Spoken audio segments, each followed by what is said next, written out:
दोस्तों, मैं आपको विद्यानाथ सार के ज्ञान चर्चा अध्याय में स्वागत करता हूँ। प्रथम अध्याय में हम जानेंगे ज्ञान क्या होता है। श्याम, जो कि विद्यानाथ सार का एक छात्र है, श्याम विद्यानाथ सार को कुछ पूछना चाहते हैं। पूछना है। हाँ पूछो श्याम, क्या पूछना चाहते हो? सर, सब मुझसे कहते हैं कि सब कुछ करने के लिए ज्ञान चाहिए, लेकिन ज्ञान क्या होता है ये तो मुझे नहीं पता। सर, ज्ञान क्या है, कृपया मुझे बता सकते हैं, मैं जानना चाहता हूँ। अच्छा, यही बात है तो सुनो। ज्ञान वह साधन है जिसके द्वारा हम अपनी जानकारी, समझ और अनुभव को बढ़ाते हैं। यह मानव के मानसिक विकास और सामाजिक प्रगति में महत्वपूर्ण भूमिका निभाता है।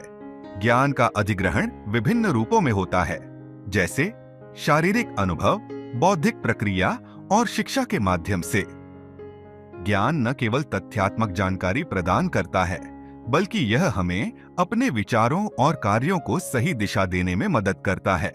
ज्ञान के प्रकार ज्ञान को मुख्य रूप से दो भागों में बांटा जा सकता है। एक, सिद्धांतात्मक ज्ञान, थियोरेटिकल नॉलेज।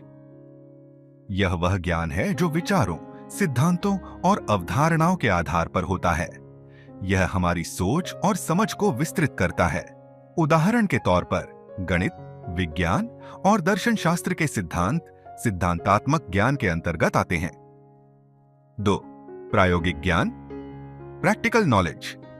यह वह ज्ञान है जो अनुभव, कौशल और अभ्यास के माध्यम से प्राप्त होता है। यह ज्ञान किसी कार्य को सही और प्रभावी तरीके से करने की क्षमता प्रदान करता है।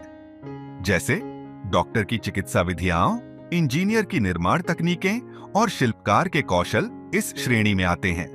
ज्ञान का महत्व समाज और मानवता के विकास में अत्यधिक है। यह हमें न केवल हमारे अस्तित्व की बल्कि हमें अपने परिवेश और सामाजिक जिम्मेदारियों के प्रति जागरूक भी करता है।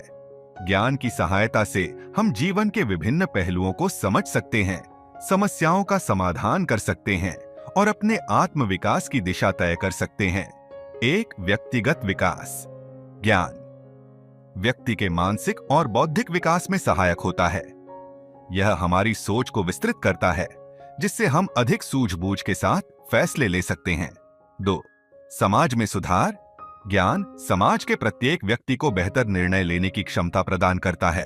यह एक समाज के जागरूक नागरिकों का निर्माण करता है, जो अपने अधिकारों और कर्तव्यों के प्रति सजग रहते हैं। 3, आध्यात्मिक उन्नति। कई धार्मिक और दार्शनिक विचारधाराएं यह मानती हैं कि सच्चा ज्ञान आत्मा के परिपूर्णता की ओर मार्गदर्शन करता है। इसका उद्देश्य आत्मबोध और ईश्वर के साथ एकता की ओर बढ़ना है। ज्ञान के स्रोत। ज्ञान प्राप्त करने के कई स्रोत हैं। 1, पुस्तकें और साहित्य। यह ज्ञान का सबसे पुराना और स्थायी स्रोत है। विभिन्न विषयों पर लिखित साहित्य द्वारा हम नई जानकारी प्राप्त करते हैं। 2, शिक्षा और विद्यालय। विद्यालयों और विश्वविद्यालयों में दी जाने वाली शिक्षा हमें व्यवस्थित तरीके से ज्ञान अर्जित करने का अवसर प्रदान करती है। 3, अनुभव और अवलोकन। हमारे व्यक्तिगत अनुभव भी ज्ञान का एक महत्वपूर्ण स्रोत होते हैं। हम जो देखते हैं, सुनते हैं और महसूस करते हैं, वह हमें ज्ञान प्रदान करता है। ज्ञान और सूचना में अंतर। अक्सर ज्ञान और सूचना को एक ही समझा जाता है, लेकिन इन दोनों में अंतर है। सूचना वह डेटा है जो बिना किसी संदर्भ के होता है, जबकि ज्ञान वही सूचना होती है जिसे हम समझकर और परखकर उपयोगी बनाते हैं।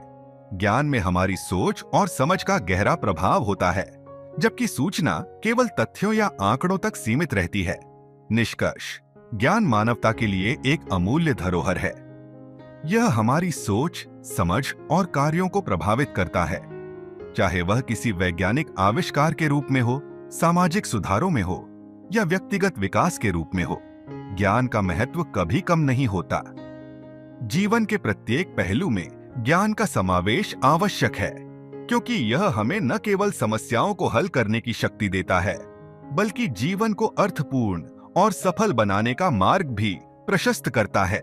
श्याम, मैंने आपको जो कुछ बताया, ये बात तुम हमेशा याद रखोगे, ठीक है? जी सर, मैं ये बात हमेशा याद रखूंगा।